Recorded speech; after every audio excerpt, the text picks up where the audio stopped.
hati-hati, kadang-kadang masyarakat punya 7 dosa. Kehidupan kita bareng-bareng bernegara itu, hati-hati dengan 7 dosa ini. Kalau 7 dosa ini ada, ya tadi perjuangannya nggak akan sukses.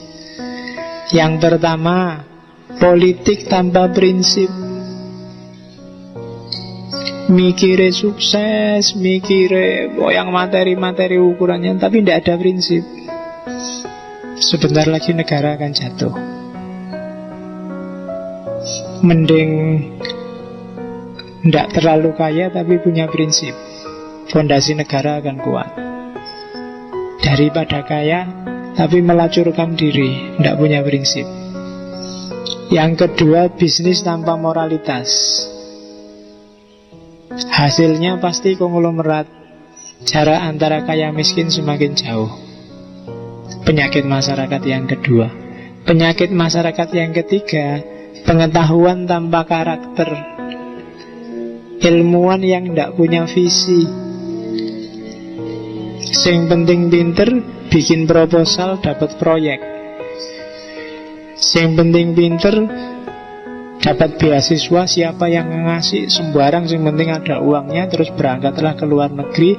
Sampai di sana kehidupannya dijamin, gak peduli diajari apa, nanti pulang uangnya masih sisa lumayan.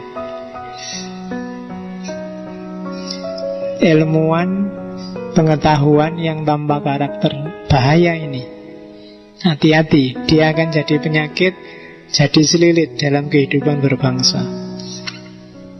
Yang keempat, sains tanpa kemanusiaan. Pengembangan keilmuan tapi tidak peduli dengan humanitas. Yang penting maju, yang penting modern, yang penting canggih, tidak peduli dengan kemanusiaan. Terus yang kelima, kaya tanpa kerja. Semakin banyak orang mikir bahwa dia bisa kaya tanpa kerja, semakin rusak negara. Semakin buruh ingin nuntut gajinya dinaikkan, semakin pegawai negeri nuntut demo bayarannya dinaikkan, semakin MLM gampang bikin orang terlena. Semakin mikirnya kan gitu, kaya tanpa kerja.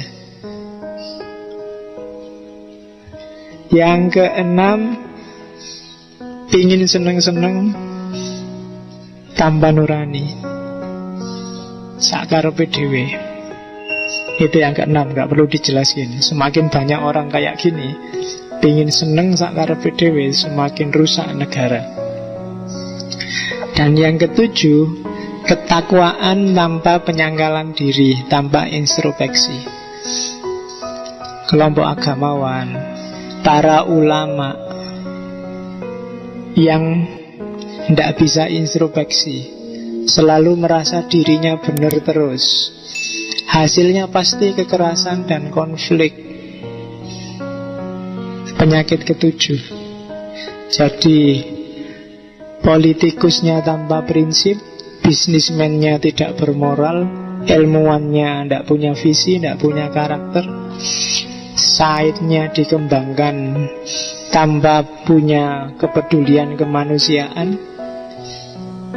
orangnya serakah tapi tidak mau kerja. Semua orang ingin seneng dan tidak peduli dengan yang lain, tanpa nurani. Dan para ulamanya merasa benar sendiri, maka negaranya wassalamualaikum, pasti rusak. Ya, kalau tujuh-tujuhnya ini ada, sakitnya tuh di sini.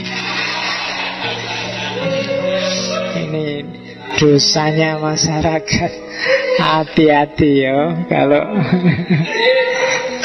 gimana Indonesia bisa maju kalau tujuh yang bikin sakit ini ada semua. Oke, tinggal sedikit. Gandhi termasuk tokoh yang menjelajahi hampir semua agama, meskipun menemukan esensi bahwa semua agama mengajarkan kedamaian, anti kekerasan. Kenapa ada banyak agama? Mirip dengan fenomena kenapa ada banyak ras, kenapa ada banyak etnis. Tidak perlu dibahas. Secara niscaya agama-agama itu pasti banyak. Justru ini menunjukkan bahwa Tuhan memang memberi kebebasan pada manusia. Agama aja dikasih banyak loh. Kalau Tuhan mau, agama itu cuma satu. Wahai manusia, kalian boleh ngapain aja, tapi agama cuma ini loh ya. Tapi dalam kenyataannya agama itu banyak. Berarti apa? Memang Allah, Tuhan ngasih kebebasan yang full pada manusia. Pilihlah yang menurut kamu benar. Besok aku tinggal ngitung, tinggal menghisap. Iya, Tuhan dan agama. Jadi bagi Gandhi problemnya di situ. Maka manusia ya silahkan menentukan nasibnya sendiri dengan kebebasannya. Itu untuk Tuhan dan agama. Oke, ini potongan-potongan yang tak bilang tadi dari biografinya.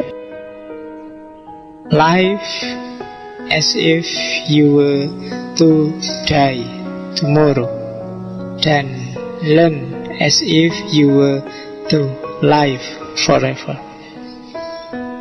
Hiduplah seolah-olah kamu mati besok. Bayangkan sendiri ya, kalau kamu, wah besok aku mati nih, apa yang kamu lakukan?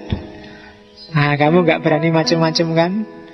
Kamu mungkin terus langsung sholat tobat, kemana-mana bawa tasbih, ngomongin hati-hati, melakukan sesuatu hati-hati, besok aku mati.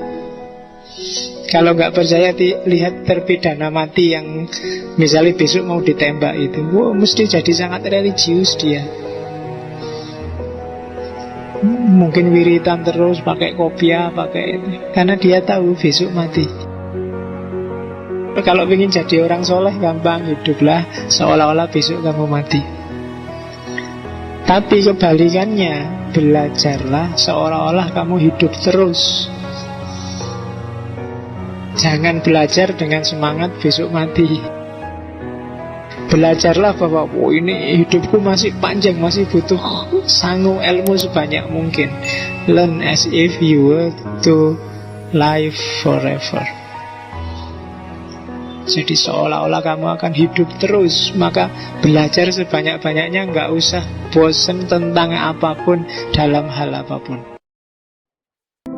Kalau itu kegiatan filantropis, maka dia tidak boleh dipamerkan di ruang publik, karena itu menyangkut kejujuran orang untuk membantu manusia.